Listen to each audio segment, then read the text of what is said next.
Quando o homem moderno fala de liberdade, ele costuma falar com orgulho. Nunca tivemos tantas opções, tantas escolhas, tantos caminhos possíveis.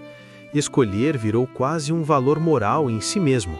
Ser livre passou a significar não dever nada a ninguém, não se submeter a nada, não reconhecer nada acima da própria vontade. É exatamente aqui que G.K. Chesterton faz uma afirmação desconcertante. A vontade, quando absolutizada, também pode ser uma mutilação. Ele não está atacando a força de vontade, nem o desejo humano, nem a capacidade de escolher. Pelo contrário, Chesterton amava a vitalidade, o impulso, a decisão. O que ele percebeu, muito antes do nosso tempo, é que a vontade, quando se separa da verdade, não cresce, ela se fecha. E tudo o que se fecha demais acaba amputando partes da realidade para conseguir continuar funcionando.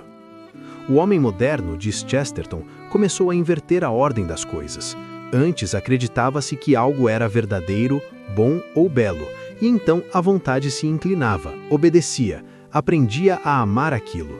Hoje a lógica foi virada do avesso. Algo é considerado verdadeiro porque foi escolhido. Algo é considerado bom porque foi desejado. A vontade deixou de responder à realidade e passou a tentar substituí-la. Quando isso acontece, a vontade deixa de ser um instrumento de liberdade e passa a ser um critério absoluto. Tudo o que não concorda com ela é descartado, relativizado ou reinterpretado até caber dentro do próprio sistema. É nesse sentido que Chesterton fala em mutilação.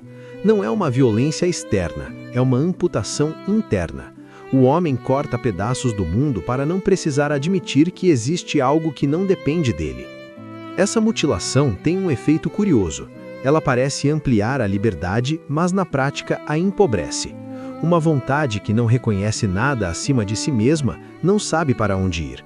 Ela escolhe, mas não descansa, decide, mas não se satisfaz, muda constantemente de direção porque não tem um norte. É uma liberdade que se move muito, mas não chega a lugar nenhum. Chesterton percebe que isso produz um tipo muito específico de cansaço moderno. Não é o cansaço de quem trabalhou demais, mas de quem teve que decidir tudo sozinho. Quando nada é dado, tudo pesa. Quando nada é sagrado, tudo é negociável. E quando tudo é negociável, nada vale o suficiente para justificar uma entrega total. É aqui que entra o pecado, entendido de uma forma muito mais profunda do que simples quebra de regras. Para Chesterton, o pecado não é, antes de tudo, um erro jurídico ou moral. É um fechamento, é a vontade dizendo silenciosamente, eu sou a medida. É o homem recusando-se a obedecer à realidade e tentando dobrá-la ao próprio desejo. Esse fechamento parece autonomia, mas termina em prisão.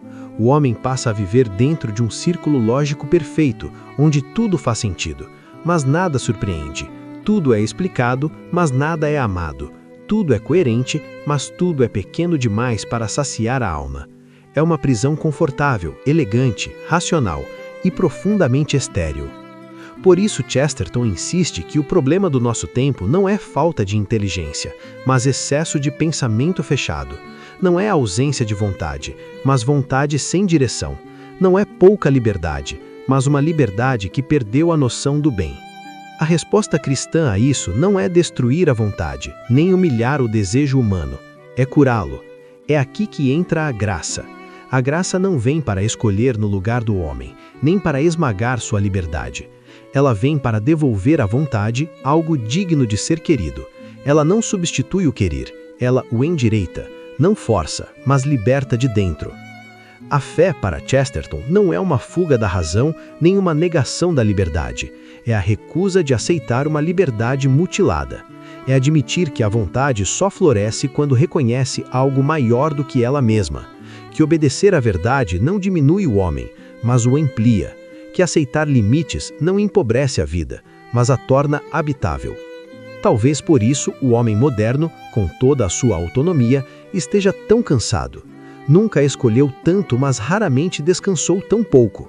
Nunca afirmou tanto a própria vontade, mas raramente sabia o que realmente queria. Talvez não seja menos fé o que nos falta. Talvez seja menos orgulho disfarçado de liberdade. Chesterton nos lembra que a vontade não se perde quando se inclina diante da verdade. Ela se perde quando tenta ocupar o lugar dela. Uma vontade sem verdade se fragmenta. Uma vontade reconciliada com a verdade finalmente encontra repouso. Se esse pensamento fez sentido para você, escreve aqui nos comentários. O que você acha que a nossa ideia moderna de liberdade perdeu pelo caminho? Se inscreve no canal. Aqui a gente lê os clássicos não por nostalgia, mas para entender por que o mundo moderno anda tão inquieto.